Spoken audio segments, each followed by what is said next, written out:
Sometimes life gets really heavy. And I don't mean just a bad day or a tough week. I mean the kind of heaviness that sits on your chest and refuses to leave. The kind that makes you stare at the ceiling late at night with tears in your eyes, wondering when things will ever get better. Maybe you've lost someone you loved deeply. Maybe your heart's been broken in ways no one else understands. Maybe you're stuck in a job that drains your soul. Or maybe you're dealing with illness, betrayal, loneliness, the kind of pain that no one can see, but it's consuming you inside. And even in that pain, you keep praying, you keep asking, you keep begging Allah in sujood, Ya Allah, please make it stop. But the storm doesn't stop. The pain doesn't go away. And a part of you starts wondering, is Allah listening? My dear brother, my dear sister, have you ever cried in your sajda, thinking, Yalla Allah, I'm at my breaking point? Have you ever looked up at the sky and said, why me? Why this? Have you ever reached a point where you felt like you were being tested more than you could bear? If yes, you're not alone. The Ummah carries so much silent pain. So many hearts are bleeding behind smiling faces. And sadly, we don't talk about it enough. We don't talk about the internal battle, the spiritual exhaustion, the emotional loneliness that so many believers are quietly fighting. But I want you to know something very important today. And please, let these words settle deep in your heart. Positivity in Islam doesn't mean pretending the pain isn't real. It doesn't mean plastering on a smile while you're breaking inside. It doesn't mean suppressing your tears or hiding your fears. True positivity is about knowing that even in the middle of your pain, Allah is with you. That even when the world feels empty, your Rabb has never left you. That even when the answers haven't come yet, His wisdom is at work. Allah says in the Quran, Allah does not burden a soul beyond what it can bear. This is not just a verse to recite. It's a promise, a divine assurance. If you're going through something difficult right now, it's not because you're weak. It's not because Allah wants to punish you. It's because He knows you can carry it with His help, with His guidance. But that doesn't mean it's easy, I know. Sometimes you make dua and it feels like nothing's changing. Sometimes you feel like the more you try to get closer to Allah, the more things fall apart. And shaitan whispers, see, your prayers don't matter. But don't believe that voice. Don't let the pain lie to you. Because the truth is, sometimes the delay is part of the mercy. Sometimes the unanswered dua is the beginning of something greater. Sometimes Allah withholds to protect you, or to prepare you, or to elevate you. And sometimes the pain itself is the answer. The trial is not punishment, it's purification. You see, in this world, we weren't promised a life without tests. The prophets themselves, the most beloved people to Allah, they were tested more than anyone. They cried, they struggled, they felt sorrow. But what kept them going? Tawakkul, sabr, unshakable faith that no matter how dark it gets, Allah's light will come. So if your heart feels heavy today, if your duas feel unanswered, if you're questioning your worth or your strength or your future, please remember this.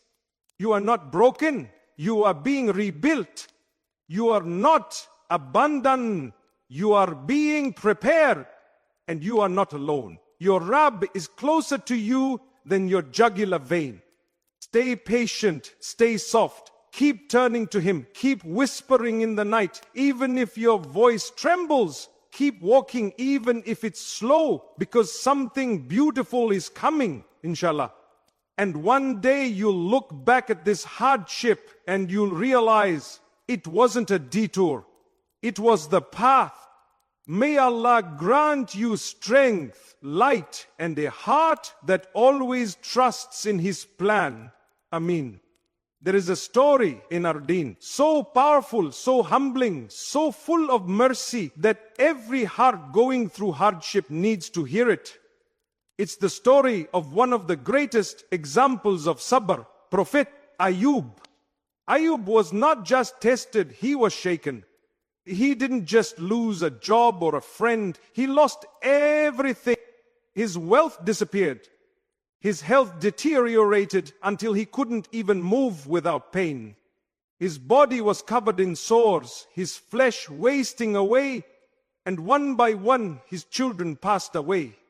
Most people abandoned him, even his community distanced themselves out of fear. But one person stayed, his wife. And subhanallah, how she cared for him, loved him, remained loyal to him, even when he had nothing. That's a lesson in itself. But the real beauty of this story isn't just in how much he lost. It's in how he responded to the loss. Not once did Prophet Ayub complain. Not once did he say, "Why me?" He never lost his trust in Allah. He never lost his gratitude. Yes, he cried. Yes, he felt pain. But he knew his Rabb. And he knew that his Rabb hadn't abandoned him. Years passed. Not days. Not weeks. Years. And then, after enduring every kind of hardship, he made a simple, gentle, and deeply powerful dua. Indeed, adversity has touched me, and you are the most merciful of those who show mercy. Look at the beauty in his words. He didn't even ask for healing directly. He didn't say, "Ya Allah, remove this from me." He just stated the truth. "I'm in pain." And he paired it with hope. You are the most merciful. That's the essence of positivity in Islam. Not ignoring the pain, but believing that Allah's mercy is always greater than the pain. And how did Allah respond? So we responded to him and removed the adversity, and we restored his family to him and the like thereof with them, as mercy from us and a reminder for the worshippers. Not only did Allah heal him, He restored everything he lost. And not just restored, Allah doubled it. His wealth returned. His health returned. His children were given back. Some scholars say either through resurrection or through new children. Either way, he was gifted in abundance. This story is not just about patience. It's about how Allah responds to that patience. It's about what happens when you stay loyal to your Lord even when life gets unbearable. You see, most people love Allah when things are going well. But the real test and the real beauty is loving Him when everything's falling apart. And Ayub showed us how that love looks. He didn't fake a smile. He didn't pretend he wasn't suffering. But he held on to one thing, his hope in Allah. And that's what we need today. Because maybe you've lost something too. Maybe your body is hurting, or your heart is breaking, or your soul is tired from a test that seems endless. And maybe people around you are saying, it's been years and nothing's changing. But the story of Ayub reminds us, even if the test is long, Allah's response is near. And maybe, just maybe, your dua is the next to be answered. But even if it's not, even if relief doesn't come in the way you expect, the reward for your sabr is being written right now. Every tear, every sleepless night, every moment you bite your tongue and say, all praise be to Allah, it's not going unnoticed. The Prophet said, the most severely tested people are the prophets, then the next best, then the next best.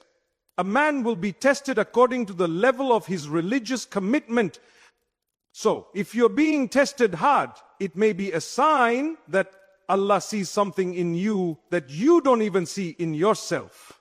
A level of faith, a capacity to rise, a heart that can handle what others can't. Tests are not punishments. They are conversations between you and your Lord. And like Ayub, you don't need to scream or shout to be heard. You don't need fancy words. All you need is a sincere heart and the belief that Ar-Rahman is listening. So make that dua, whisper your pain, tell Allah what hurts, and then trust Him.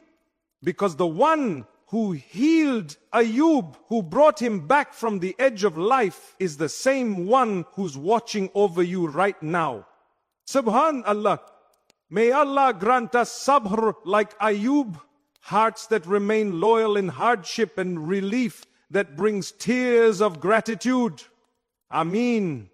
One of the most beautiful truths in our faith is this: your pain is not pointless. It may feel like it. It may seem random, unfair, or even cruel. But in the eyes of Allah, your pain has purpose. You see, when hardship hits, it can do one of two things. It can either break you or it can bring you closer to your Creator. And for the believer, every test, every heartbreak, every hardship is a door. A door that opens the heart to something deeper, something higher, something eternal. Sometimes we don't realize how far we've drifted from Allah until a test brings us to our knees. Sometimes it takes a storm to remind us that our boat was heading in the wrong direction. And sometimes the very thing that hurts you, Allah doesn't test us because He wants to watch us suffer. He tests us to purify us, to raise us, to bring out the best version of us, the version that lives with taqwa, humility, and sincere love for Him. The Prophet said, when Allah wants good for someone, He puts them through tests. Now think about that. Tests aren't punishments, they're opportunities. Opportunities to come back to Allah. Opportunities to cry to Him like never before. Opportunities to realize there is no power and no strength except through Him. You might not have chosen your pain, but Allah did. And He chose it for you with full knowledge of your capacity, your strength, and your future. And sometimes the purpose of the pain is not to change your situation, but to change you, to change your heart, to soften your ego, to remind you who's in control. Let's be honest. When life is good, we often forget. When our bank account is full, when our health is strong, when everything is easy, we get distracted. We delay our salah. We rush our duyas. We fill our days with dunya and we lose the sweetness of our connection with Allah. But then something happens. Something that shakes us. Something that brings tears to our eyes, pain to our chest, and a desperate need to feel close to Him again. And in that moment, the heart turns back. Sujood becomes longer. Du'as become real. And suddenly, Allah is the center again. That, my brother, that, my sister, is purpose. The Prophet once said something beautiful. No fatigue, no disease, no sorrow, no sadness, no hurt, no distress befalls a Muslim, even if it were the prick he receives from a thorn, but that Allah expiates some of his sins for it. Subhanallah, even the tiniest discomfort, a headache, a paper cut, a moment of sadness, it's not wasted. Your pain is cleaning you.